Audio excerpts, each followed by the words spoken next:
Vamos lá, pessoal. Nossa aula então de número 11, aula teórica. E o nosso assunto, o nosso tema é continuidade, tá bom? Peço para vocês que continuem curtindo os nossos vídeos, divulgando aí para os demais colegas e comentando quando você achar necessário, ok? Lembro que esse slide que está sendo utilizado na nossa aula é o slide número 4. O assunto é continuidade e ele está disponível aqui na descrição desse vídeo. Logo abaixo do vídeo você consegue cair lá numa pasta no Google Drive e nessa pasta esse slide estará, ok? Maravilha! Então, dando continuidade aí, tirando aqui pequena besteirinha, dando continuidade, vamos lá para o nosso slide número 2. Nosso slide número 2 diz o seguinte: percebemos na seção 2.3, quem bem se recorda sabe que nós gravamos uma aula, acho que foi a aula de número 2, que foi uma aula teórica, que falava sobre a seção 2.3, né? Que o limite de uma função quando x tende a a pode muitas vezes ser encontrado simplesmente calculando o valor da função em a. Então nós aprendemos aí na nossa aula teórica de número 2, a aula número 2 foi a aula teórica, nós aprendemos que quando eu quero calcular um limite, basta pegar o valor para o qual x está tendendo, né, e substituir na função. Se eu não tiver nenhum tipo de indeterminação, tranquilo, eu consigo encontrar esse limite facilmente. Agora, se eu tiver algum tipo de indeterminação, vocês vão notar aí pelos exercícios das aulas práticas, né, das aulas que foram gravadas, que foram aulas de exercício, vocês viram que a todo tempo nós primeiro fazemos essa verificação para saber se eu já encontro de cara o limite ou se existe algum tipo de indeterminação impedindo que esse limite seja encontrado, tá bom?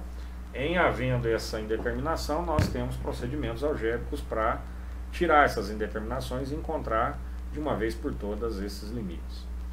Legal. Isso foi a aula 2, né? Agora nós estamos na aula 11. Então, legal. Veremos que a definição matemática de continuidade tem correspondência bem próxima ao significado da palavra continuidade no uso comum. Então, o que é a continuidade no uso comum? Um processo contínuo é aquele que ocorre gradualmente, sem interrupções ou mudanças abruptas. Então, lembrem-se disso que nós vamos usar essa ideia, tá? Slide 3 aí, ó, vem a definição especificamente, né? Então, uma função f é contínua em um número a, se limite de f de x com x tendendo a a for igual a f de a. Gravem muito bem isso aqui. Isso é o que define se uma função f qualquer, ou g ou h, tanto faz, é contínua ou não. Tudo bem? Então, o limite dessa função para x tendendo a a tem que ser igual a f de a. Então, um procedimento, observe na definição 1 implicitamente, requer três coisas para a continuidade de f nesse ponto A. Primeiro, o f de a tem que estar definida, então o a tem que fazer parte do domínio. Outra, o limite de f de x com x tendendo a tem que existir. E por fim, esse limite tem que ser igual a f de a. Vocês vão notar aí nos exercícios que virão adiante, na verdade eles já estão disponíveis na playlist, né, porque eles foram gravados antes dessa aula teórica. Você vai verificar que existem algumas resoluções que envolvem a verificação justamente dessas três itens aqui que você está vendo, ó, ok? Então, através dessa aula nós conseguimos verificar se esses itens são satisfeitos ou não. Sendo satisfeitos esses itens, a gente define se essa função é contínua ou não. Então eu vou pedir para vocês verificarem isso na nossa aula de número 12. Nossa aula de número 12 traz um exercício. Lá no exercício eu remeto diretamente a essas três informações. Eu vou verificar se essas três condições foram satisfeitas ou não. Se elas forem satisfeitas, aí sim eu concluo que naquele ponto em específico a função é contínua, ok? Maravilha, pessoal. Então, dando prosseguimento aí, slide 4, a definição diz que f é contínua em a se f de x tende a f de a quando x tende a a. Assim, uma função contínua tem a propriedade de que uma pequena mudança em x produz somente uma pequena mudança ou alteração em f de x. Legal. Se f está definida próxima de a, dizemos que f é descontínuo em a ou tem uma descontinuidade em A, ok? Você vai notar isso principalmente graficamente, você vai verificar essas descontinuidades. Olha o nosso exemplo número 1 aqui, pergunta em quais números f é descontínua, tá? Então f é descontínua em x igual a 3, por quê? Porque tem um salto, ó.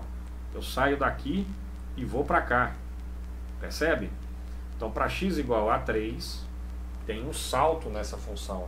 É como se eu tivesse pego um lápis ou uma caneta, tivesse percorrendo o gráfico aí da função aqui, ó, percorrendo esse gráfico em cima dessa linha azul, ó, e de repente desce um salto. Se eu dei um salto, significa que essa função é descontínua, ok? Em x igual a 3, ela é descontínua. Detalhe, limite dessa função quando x tende a 3 pela esquerda é um valor que é negativo, você percebe aqui, ó, e x tendendo a 3 pela direita é positivo. Então o limite não existe nessa função para x tendendo a 3, ok? Então uma das condições, mais especificamente essa condição aqui, ó, a 2, ela não está satisfeita. Bacana? O f de A existe? O f de A existe, o f de 3 existe e é um valor negativo, que aqui no gráfico não fica bem explícito, a gente não consegue saber qual é. Bacana? Nessa outra parte aqui da minha função, ó, ou nessa outra função, se eu novamente pegar e percorrer essa linha azul aqui, ó, você vai perceber que tem um degrau. Eu vou sair do... Meu lápis ele não vai permanecer de forma contínua ao longo dessa curva. Ele vai dar um salto. Para x igual a 5, eu dou um salto para cima aqui, ó. Então x igual a 5 está definido? Está definido, mas não é igual ao limite dessa função para x tendendo a 5. O limite é um valor aqui, ó. É um valor aqui, ó, mais ou menos aqui em y, ó, ok? Está mais ou menos no rumo aqui, ó, ok? E o limite esquerdo é igual ao limite à direita, ou seja, o limite existe nesse ponto, só que ele é diferente de f de 5, porque o f de 5 está lá em cima, ó. A imagem para x igual a 5 é diferente do limite dessa função para x igual a 5. Você percebe visualmente, aí, graficamente, que não são idênticos, né? Legal? Beleza, exemplo 2.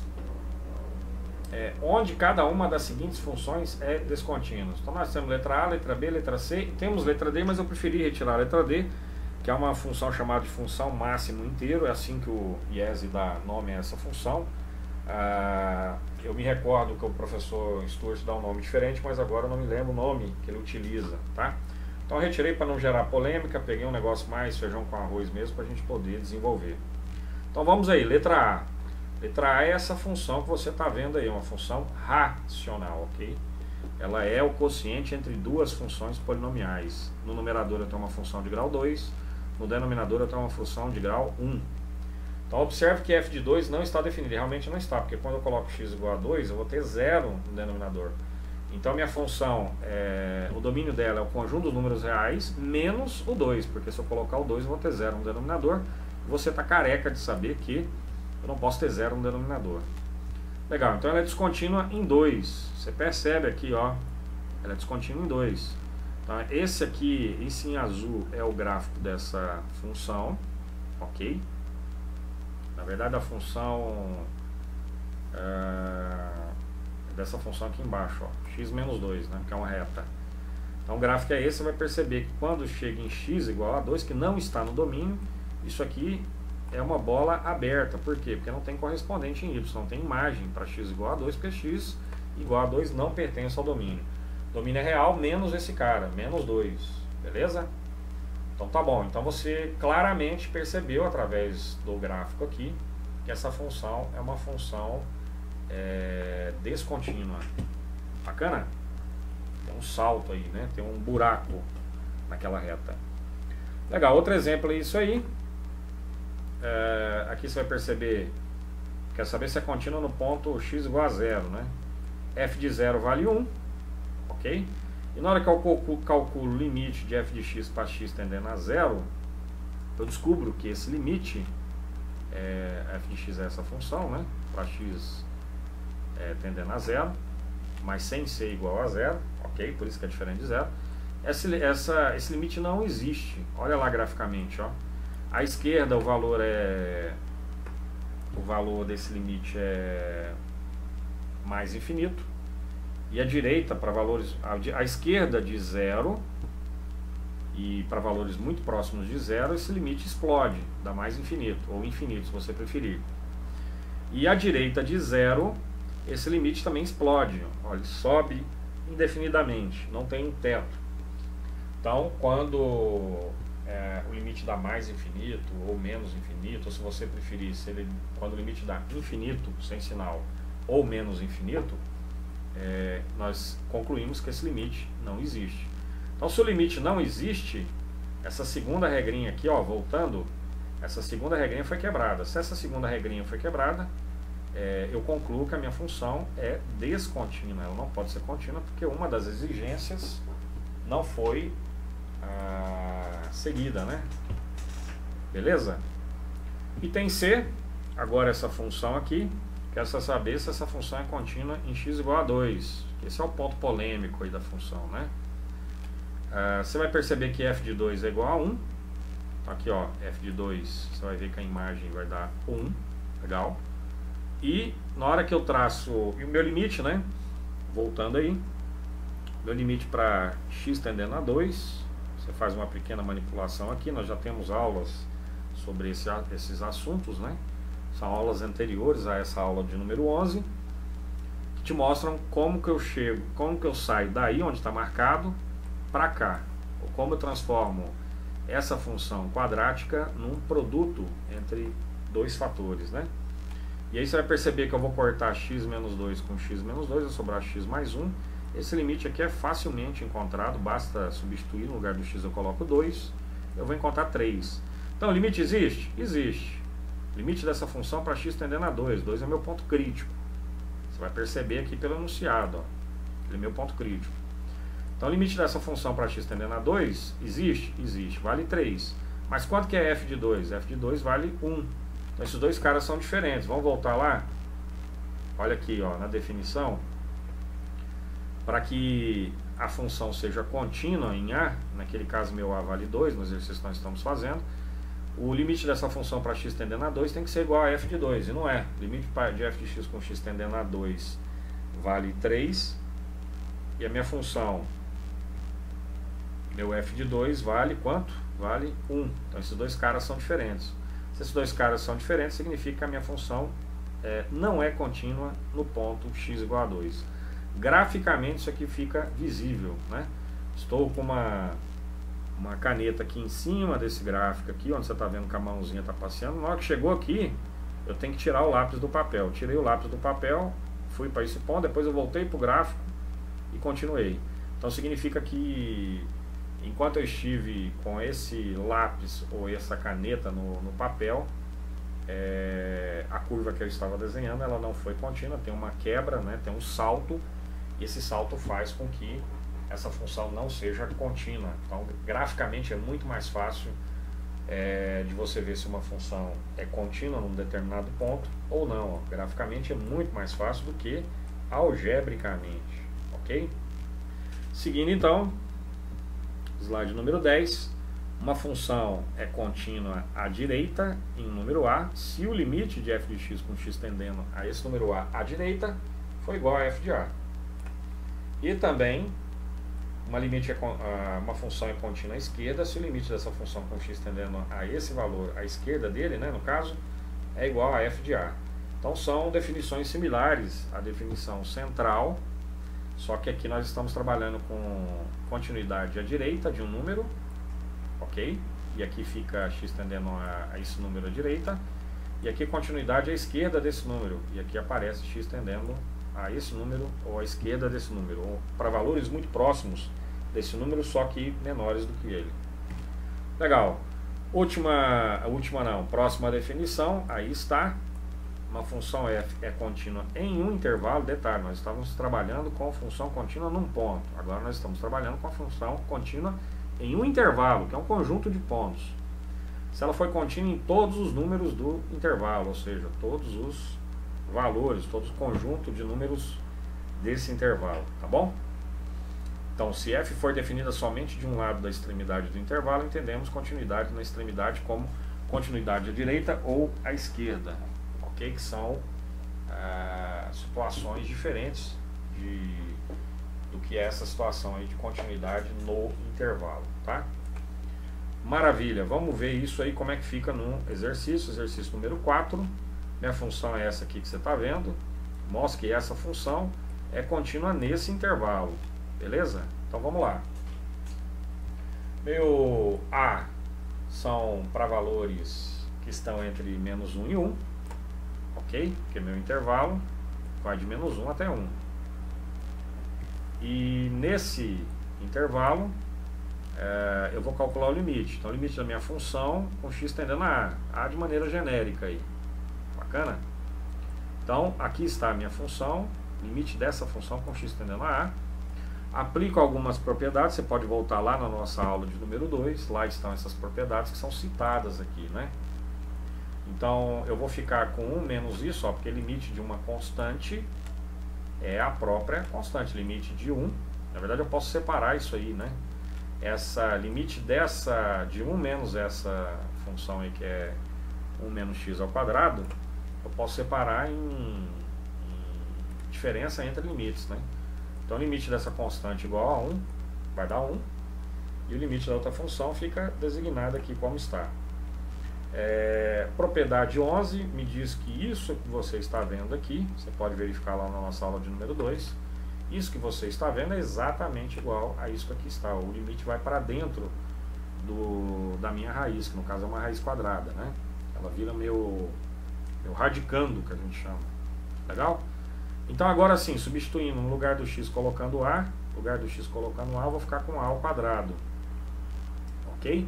Só que se você for calcular f de A, você vai descobrir que f de A é exatamente isso aqui que você está vendo.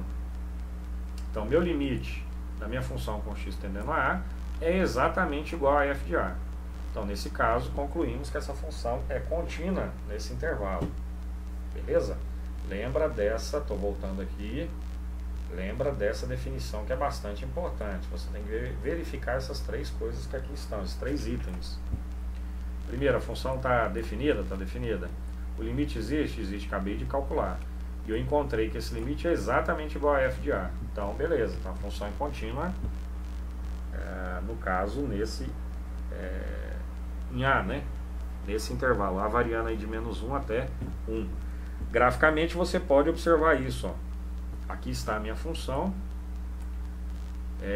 Na hora que você andar em cima aqui dessa curva, que na verdade é uma parábola, na hora que você andar em cima dessa curva, você vai perceber que em momento algum você vai tirar o lápis do papel, ou seja, não há nenhum tipo de salto aí, não há nenhum tipo de descontinuidade. Essa função é contínua nesse intervalo. Beleza? Então tá bom. Então prosseguindo, ainda nesse exemplo, né? O exemplo que nós estamos trabalhando. Assim, pela definição 1, f é contínua no intervalo. Cálculos análogos, ou seja, você pode usar de outros artifícios para encontrar isso. Vamos te mostrar que limite dessa função para x tendendo a 1, menos 1, desculpa, pela direita. Então, ó, menos 1 é seu limite inferior desse intervalo. Ó. Menos 1 aqui está. Tem que calcular limite à direita, ok? E tem que calcular limite à esquerda de 1. Limite à direita de menos 1, limite à esquerda de 1. Legal? Então, calcula limite à direita de menos 1. Você vai encontrar que é 1, resultado dá 1. E esse 1 também é a imagem para a função igual a menos 1. Então, f de menos 1 também é 1. E aqui é a mesma coisa, para valores menores do que 1, à esquerda de 1, se você preferir, dessa função, meu limite também dá 1, e ele é exatamente igual a f de 1. Então está comprovado, se você quiser reforçar, está comprovado que nesse intervalo a minha função é, portanto, contínua. Então logo f é contínua à direita em menos 1 e contínua à esquerda de 1. Tá? Então voltamos lá para o nosso enunciado. Ó. A minha função tem que ser contínua à direita de menos 1 e tem que ser contínua à esquerda de menos 1. Está comprovado isso por essa passagem que aqui está. Então o gráfico de f esboçado na figura 4 é a metade inferior do círculo. né? Falei parábola, mas eu não tenho garantia. Eu acho que isso aí não é parábola não, é um círculo mesmo, né? Falei besteira, mas tudo bem. Vamos seguindo em frente, sem problemas. Legal? Então você comprovadamente percebe que essa função é contínua nesse intervalo. Teorema diz o seguinte: se f e g forem contínuas em A e se c for uma constante, então as seguintes funções também são constantes. A soma de função contínua é contínua, a diferença de funções contínuas também é contínua, multiplicar duas funções contínuas também me dá multiplicar uma função contínua por uma constante também me dá uma função contínua, o produto de duas funções contínuas continua sendo contínua e o quociente entre duas funções contínuas continua sendo contínuo. Beleza? Continuando, teorema 5. Qualquer polinômio, isso aqui é muito importante. Qualquer polinômio é contínuo em toda a parte, ou seja, é contínuo no conjunto dos números reais, que vai de menos infinito até mais infinito, que é uma outra maneira de representar o conjunto dos números reais. Todos os números que nós conhecemos até então, né? Vamos entrar em detalhes a respeito de conjuntos dos números complexos, que é uma outra abordagem, né? Trabalhar aí com cálculo diferencial integral no contexto dos números complexos é outro papo. Então, veja bem, todas as vezes que você encontrar um polinômio, ok? Você já sabe de antemão que esse polinômio é contínuo no conjunto dos números reais. Então, apareceu lá o limite de uma função, você olhou para a função e falou, pô, isso aqui é um polinômio, né? Então já conclui, essa função é contínua em qualquer valor aí do seu domínio. Outro detalhe importante, qualquer função racional é contínua sempre que estiver definida, ou seja, é contínua no seu domínio, tá? O que é uma função racional? É o quociente entre duas funções polinomiais. Isso aqui é uma função racional, beleza? Isso aqui é uma função racional. Fora do contexto aí no seu domínio, né, como um todo, ela é contínua, tá bom? Então, não se esqueçam disso. Essa segunda afirmação também é importante. Qualquer função racional é contínua sempre que estiver definida, ou seja, é contínua no seu domínio. No domínio ela é contínua, fora dele, que é o caso que você acabou de ver agora, né, naquela figura, 2 não fazia parte do domínio dessa função. Fora o 2, no restante aí da função ela é contínua. Beleza? Então, continuando, exemplo número 5, aí está uma função racional. No domínio, né, ela tem que ser contínua. O domínio que está atribuído a ela tem que ser contínua porque ela é uma função racional. Ela é o quociente de duas funções polinomiais. No numerador, uma função de grau, um polinômio de grau 3, no denominador, um polinômio de grau 1. Ok? Legal. Ela é racional. Logo, assim, pelo teorema 5, ela é contínua no seu domínio. Qual que é o domínio dessa função? Todos os valores reais, menos o valor x igual a 5 sobre 3. Esse valor não me serve. Porque se eu vier aqui nesse pedaço e colocar 5 sobre 3 no lugar do x, na hora que eu pegar 5 menos 3 vezes 5 sobre 3, vou simplificar ali, vai dar 0 no denominador. Não pode dar 0 no denominador. Então, para esse valor 5 sobre 3, ela não é contínua, mas para os demais valores do domínio, todos eles reais, ok? Pode ser qualquer valor, menos o 5 sobre 3, essa função é sim contínua. Tá legal? Então, o limite dessa função, para x tendendo a menos 2, é tranquilo. X tendendo a menos 2 está no domínio dessa função. Então, para x tendendo a menos 2, eu vou encontrar o valor menos 1 sobre 11. E isso pegando x menos 2 e substituindo aqui na função. E se eu pegar f de menos 2, que na verdade é fazer a mesma coisa que substituir na função, eu também vou encontrar o valor menos 1 sobre 11. Então descubro que nesse ponto do domínio, para x igual a menos 2, essa função racional, portanto, é contínua. Tá bom? Seguindo então, outra informação importante, teorema. O livro do professor Stuart traz as demonstrações para esses teoremas. Não é o objetivo do nosso curso. Está aí dizendo o seguinte, ó, os seguintes tipos de funções são contínuas para todo o número de seus domínios. Toda função polinomial é contínua, toda função racional é contínua, já sabemos. Funções raízes, me falta conhecimento sobre o que seriam funções raízes, tem que procurar depois. Às vezes é alguma coisa que eu conheço com outro nome. Funções trigonométricas inversas, funções exponenciais, funções logarítmicas, todas elas são contínuas para todos os valores do seu domínio. As demonstrações estão no livro do professor Stuart. Outro teorema que também está demonstrado no livro dele: se uma função é contínua em B e limite de g de x para x tendendo a A igual a B, então parará, né? Em outras palavras, isso aqui é verdade, ok? É como se o limite passasse dentro aqui, ó, para dentro, tá? Então, isso aí é verdadeiro. Esse teorema também está demonstrado no material aí do professor Stuart. Teorema 9. Se a função for contínua em A e F for contínua em G de A, então a função composta também é contínua. Bacana? Demonstração no livro. Teorema do valor médio, aí está. Tem um exemplo importante para nós, ó. Supomos que F seja contínuo em intervalo fechado AB e seja N um número qualquer entre F de A e F de B. Então N é imagem. Sabemos que o F de A é diferente de F de B. Então existe um número C no intervalo do meu domínio, tal que a imagem desse número dá o valor N. Esse é o famoso teorema do valor intermediário. Bacana? Vamos ver a aplicação disso aí num exercício. Exercício aí de polinômios, daria para encaixar dentro do conteúdo de polinômios. Mostre que existe uma raiz, eu vou usar evidentemente o teorema do valor intermediário.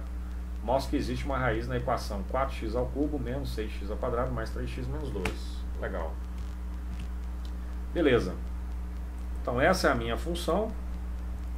Estamos procurando por uma solução da equação dada, o número C entre 1 e 2, tal que f de C dê zero. Bacana? Então, tem que dar zero, né? Eu tenho um valor entre duas raízes, cuja imagem dá zero, ou seja, que é raiz também, né? Então, o que fizeram aí na resolução? Pegaram A igual a 1 e B igual a 2. Intervalo de 1 até 2. F de 1 dá menos 1, que é um cara menor que zero. F de 2 dá 12, que é um cara maior que zero. Lá do ensino médio você sabe que se a minha imagem muda de um valor negativo para um valor positivo, é sinal de que ela passa pelo eixo X e, portanto, existe uma raiz entre esses dois valores do meu domínio, que no caso é 1 e 2, tá bom? Da mesma maneira, se eu tivesse um valor positivo e passasse por um valor negativo de imagem, é sinal de que a função cruzou o eixo X e, portanto, entre esses dois valores do domínio, eu tenho uma raiz. Lembre você que quando eu tenho para valores para os quais a minha imagem é igual a zero, significa que esse valor é uma raiz do meu polinômio, tá bom? Em outras palavras, a equação tal tem pelo menos uma raiz C no intervalo de 1 a 2, está comprovado, porque eu passei de um valor negativo de imagem para um valor positivo. Legal. De fato, podemos localizar mais precisamente a raiz usando novamente o teorema do valor médio. Então ele usa novamente o teorema do valor médio. Agora ele joga para f igual a 1,2, encontra um valor negativo. Joga para f igual a 1,3, encontra um valor positivo. Evidentemente que, ao colocar dessa maneira, o professor já tinha essa noção de que a raiz está entre 1,2 e 1,3. Esse intervalo é um intervalo que está, ou que está contido, né, no intervalo que vai de 1 até 2. O intervalo 1,2 até 1,3 está dentro do intervalo que vai de 1 até 2. E novamente, usando esses valores, eu saio de uma imagem negativa para uma imagem positiva. Então é sinal de que entre 1,2 e 1,3 eu tenho a raiz. A raiz está lá. Tem pelo menos uma lá, né? Então uma raiz deve estar entre 1,2 e 1,3. Uma calculadora fornece por meio de tentativa e erro. Aí vai diminuindo mais o intervalo ainda, ó, colocou 1,22 e colocou 1,23, menor intervalo ainda. Descobre que novamente a minha imagem passou de um valor menor que zero para um valor maior do que zero. Então a raiz está entre 1,22 e 1,23, que é um intervalo que está contido naquele original, que vai de 1 até 2. Graficamente, essa aqui é a figura 10 e essa aqui é a figura 11, ok? Lá do livro. A figura 10 é um aspecto do gráfico da função e a figura 11 é esse gráfico ampliado. Ampliado em qual intervalo? Intervalo que vai de 1,2 até 1,3. Aí você vai notar que, ó, esse pedacinho aqui, ó, ele foi ampliado para esse aqui que você está vendo. Então o gráfico da função está passando aqui, ó, você percebe onde a mãozinha está? O gráfico dessa função está passando aqui e ele especificamente passa entre 1,22 e 1,23, estando mais próximo aqui de 1,22. Então isso aqui são recursos computacionais que mostram que o teorema do valor intermediário me possibilita ir além no que se refere a algumas questões, nesse caso aí mais especificamente raiz de um polinômio de grau 3, que não são coisas simples de serem calculadas, beleza? Legal, pessoal, essa aí então foi a nossa aula sobre continuidade, também uma aula um pouco mais rápida, né? Não peguei tudo que estava lá no livro do professor Stuart, deem uma olhada, tem várias demonstrações, tem várias outras abordagens. Isso aí é o que eu acho que é o primordial, é o mínimo do mínimo que você tem que saber para poder aplicar esse conceito de continuidade nos exercícios que estarão disponíveis para vocês nas listas que estão abaixo aqui na descrição desse vídeo, beleza? Muito obrigado a você, grande abraço e até a próxima aula.